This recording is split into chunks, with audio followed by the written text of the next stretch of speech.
Hello दोस्तों। जैसे कि आपको पता है कि यार अपने सिर्फ इंग्लिश के एग्ज़ाम के लिए सिर्फ और सिर्फ 6 डेज रह चुके हैं अब। और लास्ट एग्ज़ाम मेरा थर्सडे, मैंने आज तक कुछ नहीं किया अभी तक, इंग्लिश का मैंने स्टार्ट ही नहीं किया पढ़ना।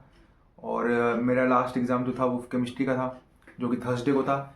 और Friday Saturday Sunday and Monday 4 दिन तो पढ़े ही नहीं इंग्लिश भाई। आज ट्यूसडे है, आज भी नहीं पढ़ी, 5 दिन से पढ़ी नहीं इंग्लिश। और एक दिन तो मेरा ऐसे ही चला गया भाई, एकदम फ्री, एकदम माइंडसेट से एकदम गया, कुछ पढ़ा ही नहीं एक दिन तो। क्योंकि देखो पता है क्या था, जब फिजिक्स का एग्जाम था ना अपना, तो उससे 15 दिन पहले ही एकदम जोर शोर से फिजिक्स का पढ़ने लग गए थे, सारी डेरिवेशन करने लग गए, 10 साल के PYQs है ना, एजर्सन रीजनिंग सब लगाने लग गए, सारे क्वेश्चन इतने इंपॉर्टेंट है।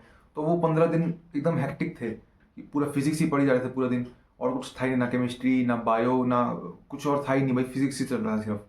तो 15 दिन से ऐसे था। फिर जिस दिन फिजिक्स का एग्ज़ाम देकर आए है ना, उस दिन झटका लगा कि थोड़ा पेपर डाल दिया इन्होंने, एकदम डामाडोल कर दिया हमारा कॉन्फिडेंस। तो उस दिन झटका लगा, वो झटके से बाहर आए थोड़ा शाम को, और शाम को बाहर आने के बाद हमने केमिस्ट्री शुरू कर दी। और केमिस्ट्री के लिए भी सिर्फ और सिर्फ 4 से 5 दिन ही थे टोटल हमारे पास कुल मिलाकर पढ़ने के लिए।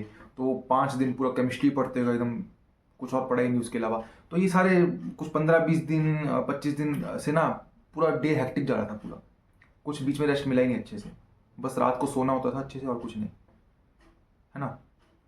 तो जब केमिस्ट्री देके आए थोड़ा सा कॉन्फिडेंस हाई हुआ है ना, क्योंकि केमिस्ट्री इजी आई थी एज़ कम्पेयर टू फिजिक्स।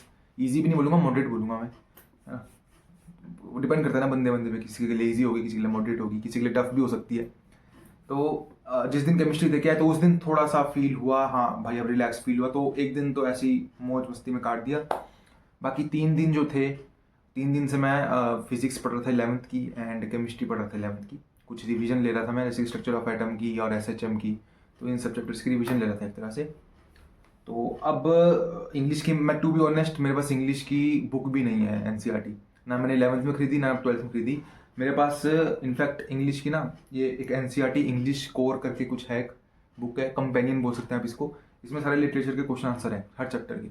और ये मेरी नहीं है एक्चुअली, ये मेरे भाई की है। मेरे भाई ने 5 साल पहले ही अपना 12th क्लास पास कर लिया था, तो उसके पास थी ये बुक। और शुक्र मनाओ कि ये बुक खोई नहीं, मिल गई इजीली, थोड़ा सा ढूंढने पर मिल गई। 5 साल से बुक यहीं पे थी, और जैसे ढूंढा तो मिल गई, नहीं तो खरीदनी पड़ती मेरे को। तो ये मेरे पास थी। और 11th में भी से मेरे पास इसी टाइप की कोई बुक थी, जिसमें सारे लिटरेचर के क्वेश्चन आंसर थे। बिकॉज मैं डमी स्टूडेंट था, स्कूल जाता नहीं था, तो इसलिए मैंने NCERT भी नहीं खरीदी, है ना। तो इसी से काम चल जाएगा। बाकी इसमें मैं आपको दिखा देता हूँ कि सारे इसमें क्वेश्चन आंसर आपको मिल जाएंगे। तो देखो यार, यहाँ पे ये अपना कंपेनियन है NCERT का। तो यहाँ पे अगर मैं आपको ओपन करके दिखाऊँ तो कंटेंट में आपको जितने भी जो चैप्टर्स हैं आपके इंग्लिश के बुक्स के NCERT के, वो सारे आपको यहाँ मिल जाएंगे। एंड हमारे अपने सिलेबस में जो है वो 22 चैप्टर्स हैं टोटल। एंड 2 उसमें से, मतलब 24 टोटल इस बुक में है, उसमें से 2 हटा दिए तो 22 सिलेबस में है। तो ये पहला एक तो ये कट किया है, और ये नहीं आएगा सिलेबस में, तो आप देख सकते हैं। बाकी अगर आपको इस चैप्टर का दिखाऊं, मान लो एक चैप्टर है, फर्स्ट चैप्टर जो है, इसमें आपको इसी की स्टोरी का मिल जाएगा, स्टोरी क्या है, इंट्रोडक्शन मिल जाएगी। बाकी जो भी चीज़ें होती सारे चैप्टर में आपको वो सब मिल जाएगी। और यहाँ पे इंटेक्स क्वेश्चन और एक्सरसाइज क्वेश्चंस मिल जाएंगे।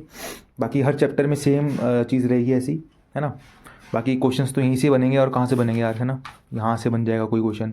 तो एक तरह से पूरा चैप्टर यहाँ से हम पढ़ सकते हैं। बाकी पर्सनल ओपिनियन है मेरा, मेरे पास जो है बुक वो मैं आपसे बता रहा हूँ कि हाँ भाई ये वाली बुक मेरे पास है, तो इसी से काम चल जाएगा। NCERT लेने की ज़रूरत ही नहीं पड़ेगी, मेरे हिसाब से तो ठीक लग रहा है मेरे को ये। क्योंकि 11th में मैं करके गया था ना, 11th में भी क्वेश्चंस इसी बुक में से आए थे।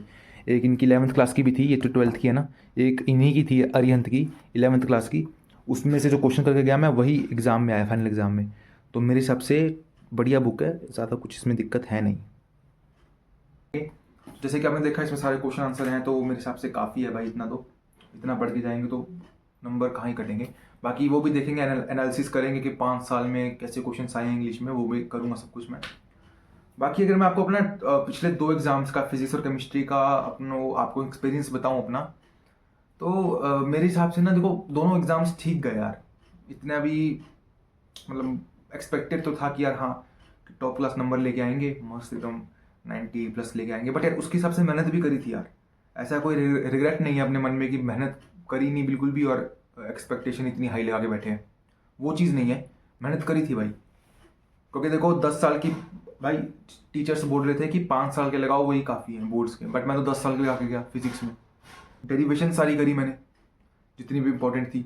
उससे पहले मैंने डेरिवेशन छुई तक नहीं थी, मेरे को आती तक नहीं थी डेरिवेशन कैसे करते हैं, बट मैंने सारी करी बैठ के लिख लिख कर रट लिए बिल्कुल। उससे एक भी डेरिवेशन नहीं आई मेरे एग्जाम में। तो भाई लॉस तो अपना ही हुआ ना, इतना सब कुछ करके गए, कुछ आया ही नहीं एग्जाम में। अब सामने वाले ने सोचा ही हुआ है टीचर ने कि भाई पेपर ऐसा डालूंगा कि चाहे कितना भी कोई करके आए सबकी हालत ख़राब होएगी, सब फेल होंगे। तो अब क्या ही बोलना ना, बट फेल नहीं है एक्चुअली, फेल तो नहीं, इतना तो बेकार नहीं गया, इतना तो ठीक ही गया भाई। फेल तक तो कहाँ जाएगी बात। बाकी इतना मैं बोल सकता हूँ कि हाँ दोनों ठीक ठीक गए यार। केमिस्ट्री थोड़ा सा ठीक किया है फिजिक्स से, और ओवरऑल बताऊँ तो दोनों ठीक ही गए, मतलब टोटल मेरे कुछ 2 पेपर का सीन है ना। और बस यही है। बाकी बाकी आप लोग बताइए आपका इंग्लिश का प्रिपरेशन कैसे चल रहा है। बाकी मैं अब कल से पढ़ना शुरू करूँगा इसको। अब कितने हैं, 6 दिन रह गए हैं तो हो जाएगी आराम से यार, कोई इतनी दिक्कत वाली बात नहीं। बाकी ग्रामर तो अपने आप हो जाती है। एट दैट पॉइंट कौन सा हमको ऐसे लिखने को बोल रहे हैं, कौन सा लेटर लिखने को बोल रहे हैं, वो तो डिपेंड करता है ना। बट हम फॉर्मेट देख के जा सकते हैं अच्छे से, उसी टाइम पे डिपेंड करेगा वो। तो बस चलो मिलते हैं नेक्स्ट वीडियो में। Till then take care, goodbye. और अपना इंग्लिश का प्रिपरेशन बताइए कैसे चल रहा है। बाकी सब्सक्राइब कर देना यार चैनल को, और मिलते हैं नेक्स्ट वीडियो में।